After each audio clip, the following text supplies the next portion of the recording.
একটা স্মৃতিচারণ।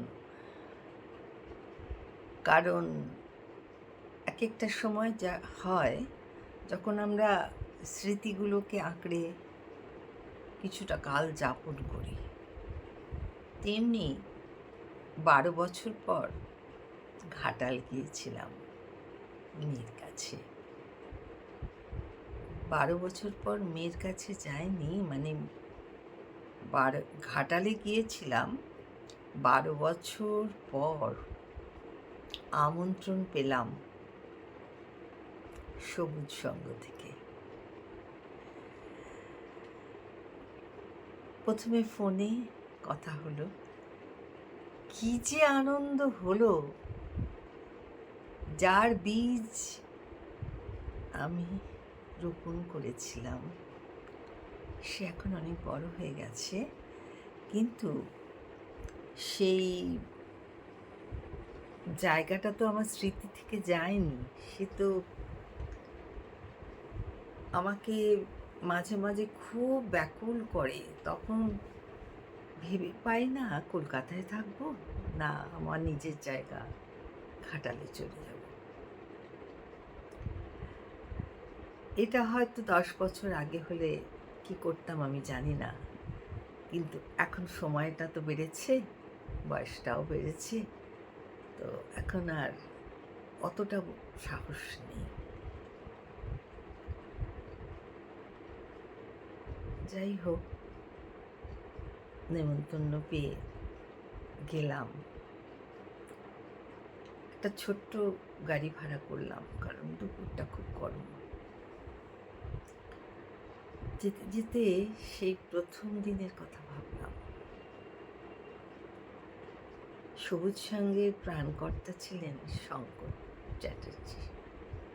প্রায় ৭ ফুট হাইট, সদা হাস্যমুখ এক মানুষ। তিনি আর এখন নেই। শঙ্করদাই আমার কাছে এই প্রস্তাবটা নিয়ে এসেছিলেন। আমি কখনো বাইরে গিয়ে গান শেখাইনি। মেয়েরা যারা আমাকে ভালোবাসতো, তারা আমার বাড়িতে এসেই গান শিখত। শঙ্করদা বললেন যে, ম্যাডাম, আমাদের একটা ছোট্ট ক্লাব আছে, তো আমি চাই, এবং কিছু স্টুডেন্টও আছে, আমি চাই তারা আপনার কাছে গান শিখুক। কিন্তু প্রথম সমস্যাই দাঁড়ালো আমার বাড়ি ছেড়ে বেরোনো।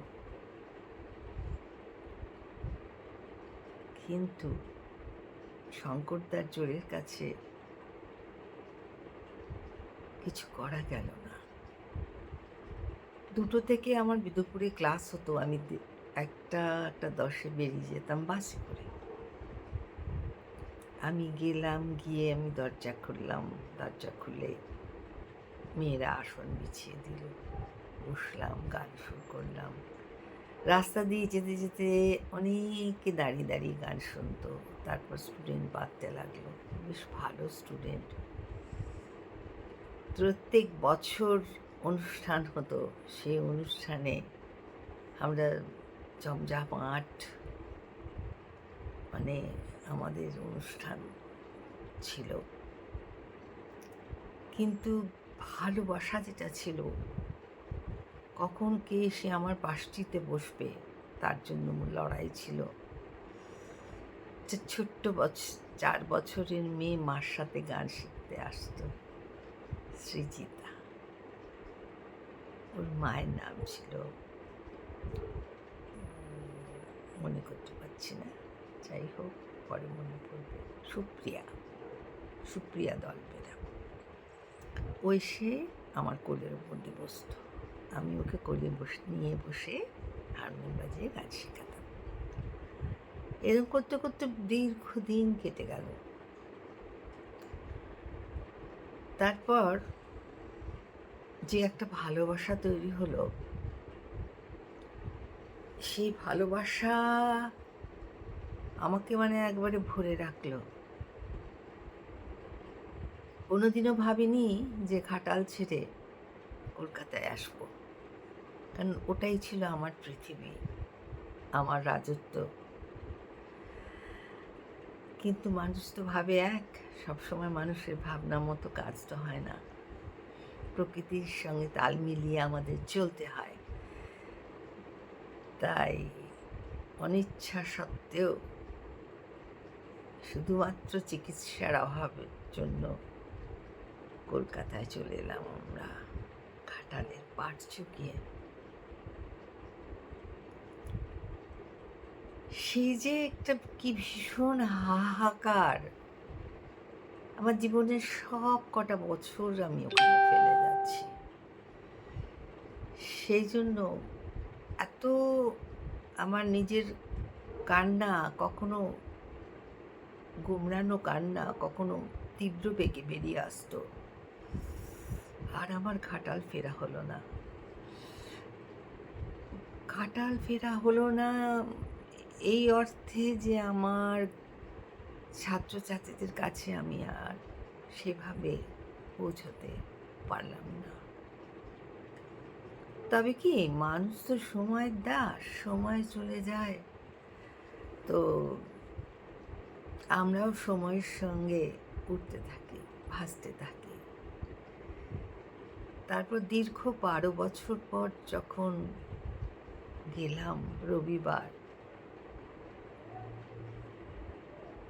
মেয়েরা দূর থেকে কিভাবে ছুটতে ছুটতে ছুটতে ছুটতে আমার কাছে আসছে। এই 12 থেকে 14টা বছর ওরা আমাকে একটুও তাদের হৃদয় জায়গা থেকে সরায়নি। আমি তো আপ্লুত শব্দটাও খুব ছোট হয়ে যাচ্ছে। ওদেরকে জড়িয়ে ধরলাম, ওদের সাথে গান গাইলাম, আমার ভাঙা গলায়ও গান গাইলাম, এবং আগামী বছরের জন্য কিংবা বছরের শেষে ডিসেম্বরের জন্য নিমন্ত্রণ পেয়ে গেলাম। এখন সব সময় তো যাওয়া যায় না, কিন্তু এই যে মানুষ সবাই যারা স্যারের ছাত্র ছিল তারা এখন তো বাবা হয়ে গেছে, বাবা হয়ে গিয়ে হয়তো তাদের নাতিও হয়ে গেছে। তাদের যে ভালোবাসা, আমি তো ভাবতেই পারিনি। আমার নিজের প্রথমে তো একটু সংকোচই হচ্ছিল, কিন্তু ওদের ভালোবাসার জোয়ারে আমি ভেসে গেলাম। তাই বলছে, মানুষের মন শব্দটা দুটো অক্ষর হলেও তার ব্যাপ্তি বিশাল। সেই মনের মধ্যে যদি কারুর জায়গা থাকে না, তাকে কিছুতেই সরানো যায় না। আমি চাই আমার হাতে করা স্কুল আরও আরও আরও আরও বড় হোক।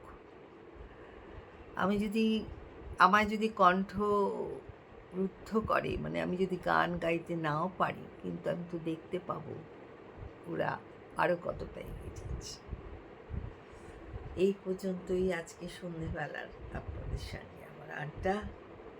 তাই বলছি, মানুষের মনের গভীরতা বিশাল। নমস্কার।